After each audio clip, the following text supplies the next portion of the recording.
Ngayong araw, samahan nyo naman akong ayusin tong likuran namin. Gusto namin dito nila mama yung parang buhay probinsya. Yung tipong pwede kaming kumain dito at the same time para kami nagne-nature trip. Kaya naman samahan nyo kaming unti-unting ayusin to. Hi guys, ako si Montamad pero may pangarap. Bago natin ayusin yung likuran ng bahay, syempre papasok muna tayo. Speaking of likuran, kung nakikita nyo yung sa likuran ko, may bago tayong paint doon. Nung nakaraan kasi, nung time na pipinturahan natin yung mga drum natin, may nag-reach out sa ating mga artist. Sabi nila, sorry. Sabi nila gusto daw nilang lagyan ng art yung kabilang side na wall. Dahil isa rin tayo sa mga sumusuporta sa mga ganon, agad din ako pumayag. Kaya naman agad ko na rin nilinisan yung compound.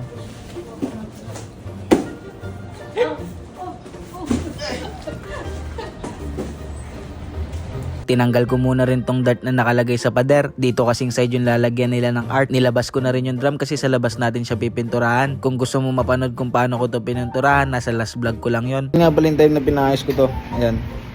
Yung may nag-mural art dito. Mural art ba? Basta may nag-art dyan. Habang inaantay ko sila, inaasikaso ko muna to. Pero baka napanood nyo na rin yan. Tapos ito yung video na yun. Ayan.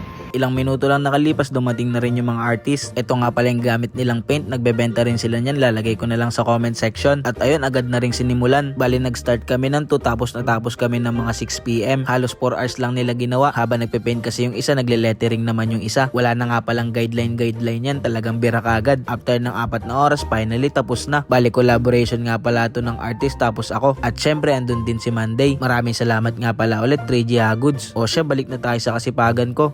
At ayun na nga, papasok na ako ng school. Face to face ko rin kasi ngayong week. Alam mo na, busy-busy ako ngayon. In-game muna ako sa kasipagan. Maglalakad nga lang pala tayo papasok. Madadaanan natin yung dati naming bahay. Dito nga pala tayo dati nagbebenta. Nakakamiss no? Pero okay lang yan. At least nakikita-kita ko pa rin. Nakarating na rin ako sa school ko. Shoutout nga pala sa mga ka-schoolmate ko dyan. Kaya pala bihirang schoolmate ko na lang yung mga customer ko. Meron na palang vending machine ng kape sa loob. De, syempre joke lang. Shoutout nga po pala sa may-ari na ito. Baka pwede tayo mag-collab. Ilalagay ko lang yung kape ko. Anyways, nasa classroom na ako at maya lang mag-i-start na. Challenge the students. Yes ma'am. To learn something. Shoutout sa nanay ko dyan, kitang-kita mo naman pumasok ako. Anyways, after 3 hours tapos na yung klase. Bago ako bumaba, nakita ko na ginagawa yung vending machine. Tapos tinanong ko na kung pwede ako maglagay. De, joke lang, nangingi lang talaga ako ng pre-taste. Bigyan ako ni boss ng pre-taste. Anyways, uwi na tayo, masyado na tayo masipag. Guys, kakauwi ko lang galing school and andito ako sa likuran namin. Kakape muna ako dito sa magandang view namin. Kasama ng mga manok ko. Nag-story ako nung nakaraan, ay kahapon pala, kung paano paamuhin to. Sabi nila, kiss ko daw, kaso paano ko ikikiss to?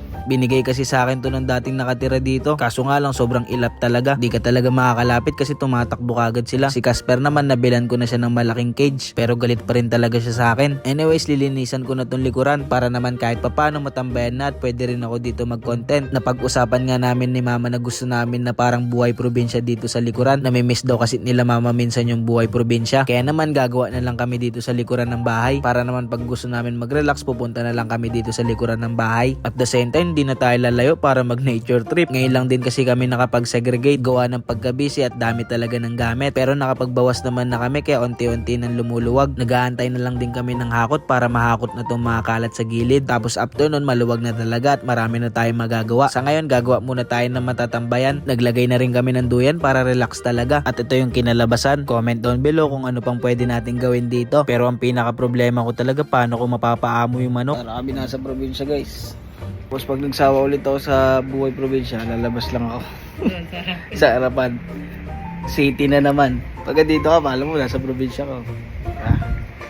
Tapos kapag sawa ka na, balik ka ulit sa labas. Tapos pag sawa ka na sa labas, balik ka ulit dito. Ito talaga yung pangarap mo. Oo, pangarap ko to guys. O siya, hanggang dito na lang muna. Babalitaan ko na lang ulit kayo sa mga susunod na update. Yun lang, salamat sa pagsama. Nakain na nila yung mga tinapay ko guys.